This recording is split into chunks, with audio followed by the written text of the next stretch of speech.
Secara umum, proses diferensiasi membra diawali dengan pembentukan tunas ekstremitas. Proses diferensiasi membra ini dimulai pada minggu keempat setelah pembuahan dengan ditandai terbentuknya penebalan tunas yang menonjol ke arah lateral.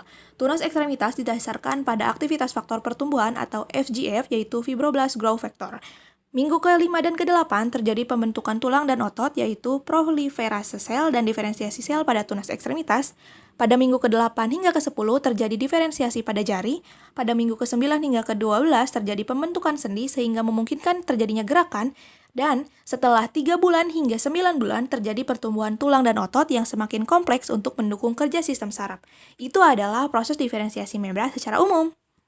Pembentukan tunas membra dan diferensiasinya menurut sumbu proksimal distal, anterior posterior, dan dorsoventral, di mana pembentukan tunas membra terjadi melalui interaksi antara jaringan ektoderm dan mesoderm yang merangsang pertumbuhan serta pola diferensi anggota tubuh. Yang pertama, di mana sumbu proksimal distal ARR menghasilkan FGFS merangsang pertumbuhan dari pangkal proksimal ke ujung distal.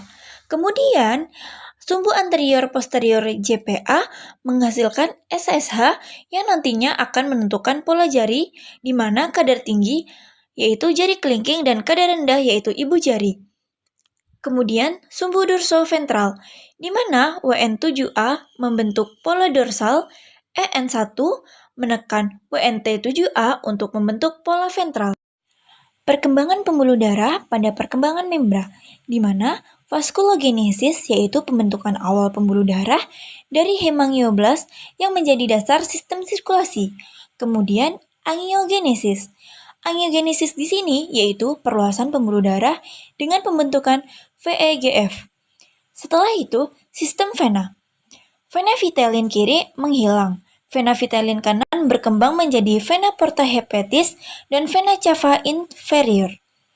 Yang terakhir, plasenta menyediakan oksigen dan nutrisi tanpa mencampurkan darah ibu dan janin. Selanjutnya, mekanisme pembentukan sistem saraf secara umum terjadi invanigasi dari lapisan ektoderm lalu membentuk nokoderm yang nantinya berfungsi sebagai sinyal agar mereduksi sistem saraf. Selanjutnya, ektoderm yang berada di atas nokoderm akan mengalami neurulasi.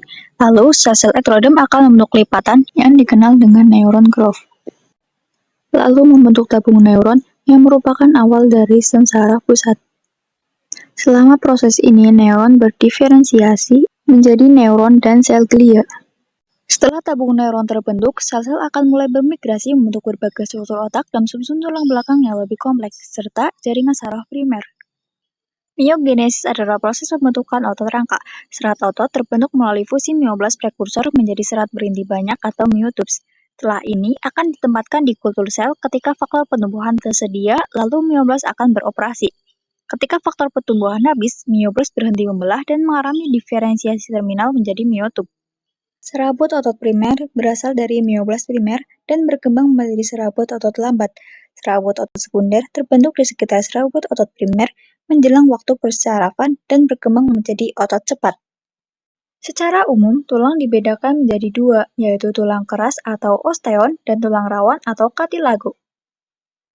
Tulang keras adalah tulang yang terbentuk dari proses osifikasi, sedangkan tulang rawan adalah tulang yang memiliki tingkat elastisitas yang tinggi. Sel yang terdapat pada tulang antara lain sel osteoblast, osteosis, osteoklas, dan sel osteoprogenitor. Osteoblast ditemukan di epidermis jaringan tulang berbentuk silindris pendek yang menjadi perantara mineralisasi osteoid. Osteoid adalah komponen sel utama untuk membentuk matriks tulang.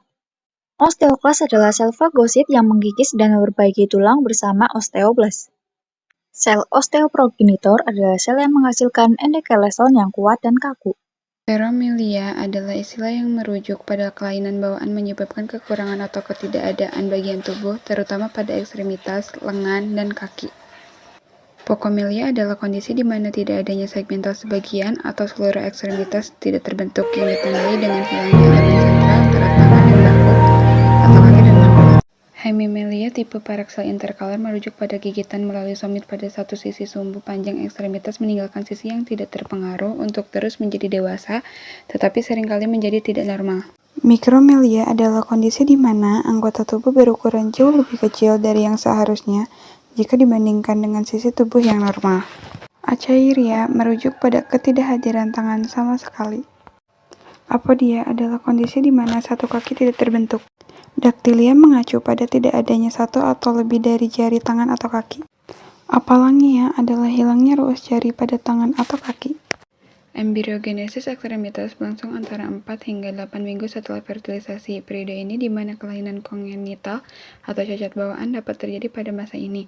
Perkembangan membran diatur sesuai dengan 3 sumbu pertumbuhan utama, yaitu meliputi proximal distal, anterior posterior, dan dorsal ventral yang masing-masing dipengaruhi oleh sinyal-sinyal khusus.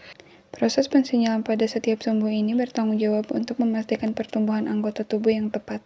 Kesalahan dalam pensinyalan ini dapat menyebabkan gangguan pada sistem organ. Pada kasus Soteromelia, ketidaklengkapan anggota tubuh terjadi akibat gangguan dalam proses pembentukan ekstremitas pada rentang waktu 24 hingga 36 hari setelah pembuahan. Soteromelia merupakan cacat kongenital yang langka dan sering kali disertai dengan kelainan pada wajah, ginjal, paru-paru, dan sistem pencernaan. Sindrom ini disebabkan oleh mutasi pada gen WNT3 yang terletak di kromosom